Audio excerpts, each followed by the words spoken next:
Assalamualaikum warahmatullahi wabarakatuh. Apa kabar kalian semua anak-anak kelas 12 AKL? Mudah-mudahan kalian semua dalam keadaan sehat walafiat. Anak-anak semua, alhamdulillah kita hari ini dapat belajar bersama yaitu di pelajaran produk kreatif kewirausahaan atau kita sebut dengan PKK. Oh ya anak-anak, sebelumnya perkenalkan nama saya Erni Murdiati. Di kelas 11 mungkin kalian sudah belajar tentang mata pelajaran produk kreatif kewirausahaan. Nah, untuk kelas 12 kita belajar PKK bersama saya. Untuk minggu ini saya hanya akan memberikan perkenalan singkat mengenai diri saya, juga mengenai materi produk kreatif kewirausahaan, dan nanti ada 5 soal yang harus kalian jawab dan berbatas waktu yaitu sampai jam 6 sore. Oke anak-anak, kita belajar langsung ke materi produksi massal. Nah, pelajaran kita yaitu produk kreatif dan kewirausahaan. Saya mengajar di 12 AKL SMK Islamic Center Kedaung Cirebon. Nah, materi untuk kita minggu ini yaitu bab mengenai produksi massal. Nah, kompetensi dasarnya 3.12 yaitu menerapkan proses produksi massal. 4.12 yaitu melakukan perencanaan produksi massal. Yang berikutnya yaitu sebelum kita masuk ke dalam produksi massal, Ibu akan mengingat lagi materi kelas 11 yaitu apa sih itu produksi?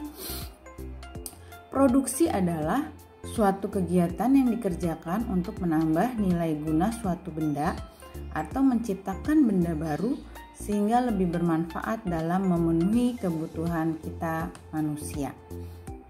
Nah, Ibu ulangi lagi, produksi adalah suatu kegiatan yang dikerjakan untuk menambah nilai guna suatu benda atau menciptakan benda baru sehingga lebih bermanfaat dalam memenuhi kebutuhan.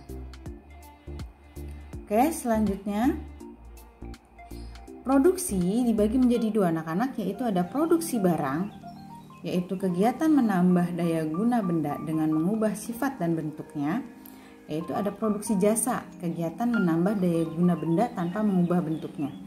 Oke, anak-anak, apa contoh dari produksi barang? Contohnya terigu. Terigu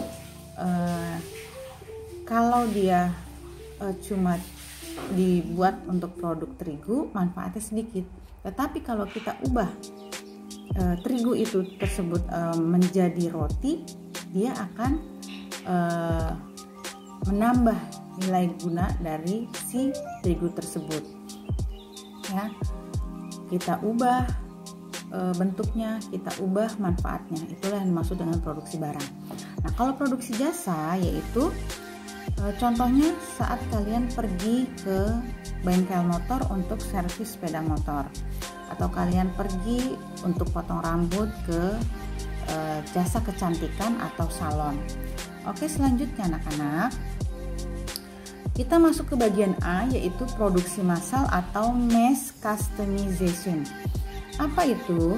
Produksi massal adalah suatu kegiatan memproduksi barang dalam jumlah besar dengan biaya yang rendah per unitnya. Walau harganya murah atau rendah, tidak berarti bahwa kualitas produk tersebut rendah. Sebaliknya, produk tersebut diproduksi dalam jumlah yang besar tetapi telah distandarisasikan oleh peralatan yang dapat digunakan untuk memproduksi barang yang sama.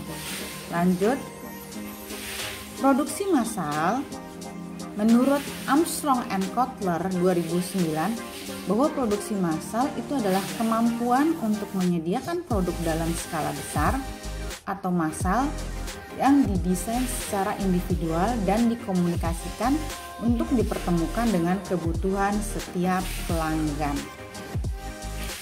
Jadi produksi massal itu diproduksinya anak-anak dalam jumlah yang besar, dalam skala besar. Tetapi ya anak-anak, dia distandarisasi, jadi sesuai standar. Nah, lanjut anak-anak, apa sih Bu contohnya daripada produksi massal? Contohnya itu ada pabrik pembuatan makanan, pabrik pembuatan minuman, pabrik pembuatan kain, pabrik pembuatan pakaian, pabrik pembuatan komponen elektronik, pabrik popok bayi, pabrik pembuatan obat, dan pabrik pembuatan otomotif. Nah, bagian B, sekarang kita masuk ke bagian B, yaitu penerapan produksi massal. Apalagi di era pandemi seperti sekarang ini, Nak, banyak perusahaan yang tidak mampu bertahan karena daya beli masyarakat yang rendah. Nah, seperti apa perusahaan yang dapat bertahan di masa apapun?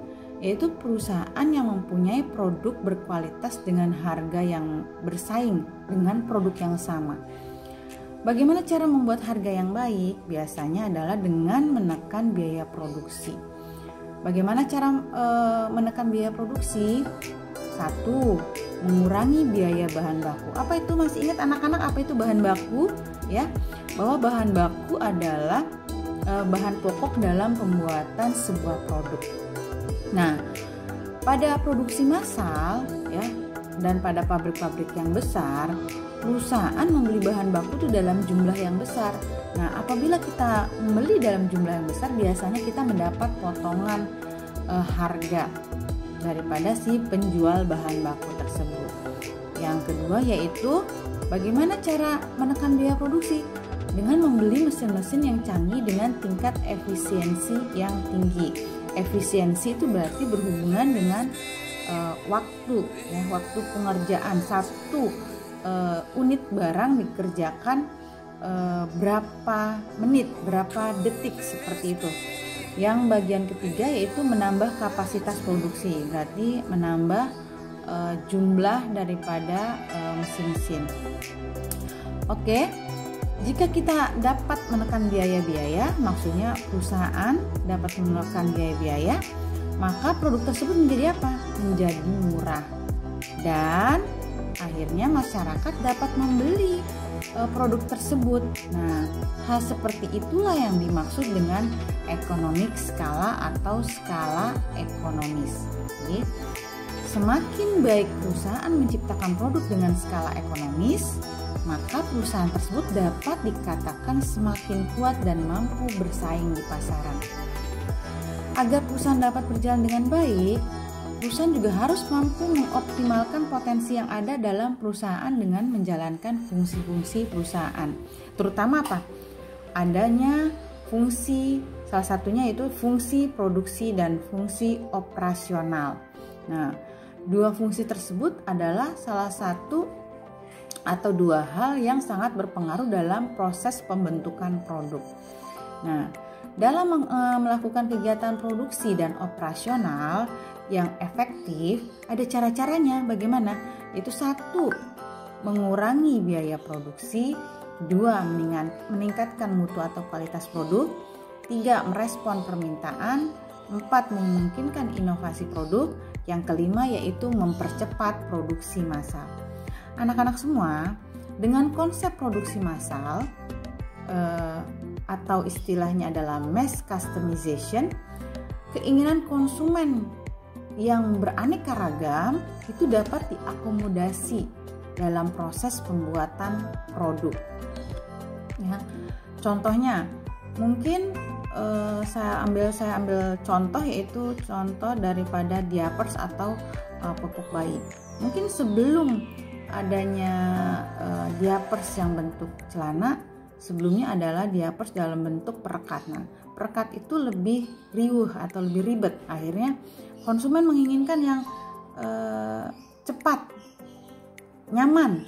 Nah, dibuatlah dalam bentuk celana atau pants. Itu adalah keinginan konsumen diakomodasi dalam proses pembuatan produk, atau perusahaan mampu membaca daripada keinginan daripada konsumen. Nah, itulah salah satu ciri-ciri dari perusahaan yang mampu bertahan, ya.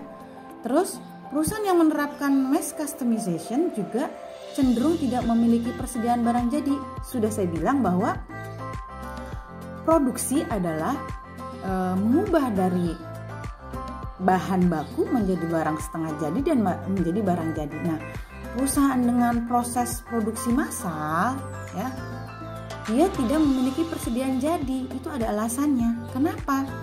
Karena perusahaan itu melakukan produksi ketika sudah menerima order dari konsumen. Jadi dia nggak stok di gudang barang jadi, ya, atau disebut juga dengan build to order. Nah, perusahaan yang menerapkan hal-hal seperti itu adalah perusahaan-perusahaan yang mampu mengambil keuntungan, yaitu apa? Dengan tidak menyetok barang jadi di gudang, perusahaan menghilangkan salah satu resiko, yaitu bahwa barang tersebut tidak laku di pasaran, ya. Apabila barang tersebut tidak laku di pasaran, tersimpan di gudang, akhirnya barang tersebut kadaluarsa dan menimbulkan kerugian. Sedangkan keuntungan untuk konsumen, ya, produk yang dibeli oleh konsumen tadi sesuai dengan keinginan, juga produk-produk tersebut selalu berputar karena bukan mengambil dari stok barang jadi yang ada di gudang. Oke anak-anak, minggu ini hanya materinya yaitu tadi memahami daripada pengertian produksi massal. Yang kedua yaitu bagaimana penerapan produksi massal beserta contoh-contoh dari produksi massal tadi, ya nak, ya. Nanti ibu akan memberikan soal di Google Classroom. Batas waktunya sampai jam 6. Jangan lupa kalian juga mengisi absen, kolom absen. Untuk minggu ini kita hanya belajar teori, tapi nanti untuk minggu selanjutnya saya akan memberikan tugas selain berbentuk teoritis, ya, tugas soal. Saya juga akan memberikan tugas dalam bentuk project, ya, project dalam pembentukan produk-produk. Oke, tapi yang simple aja. Oke, cukup sekian anak-anak. Selamat belajar, selamat mengerjakan soal. Jangan lupa jaga prokesnya. Sampai ketemu lagi minggu depan di hari Rabu jam 10:30 sampai 11:30. Selamat pagi menjelang siang. Assalamualaikum warahmatullahi wabarakatuh.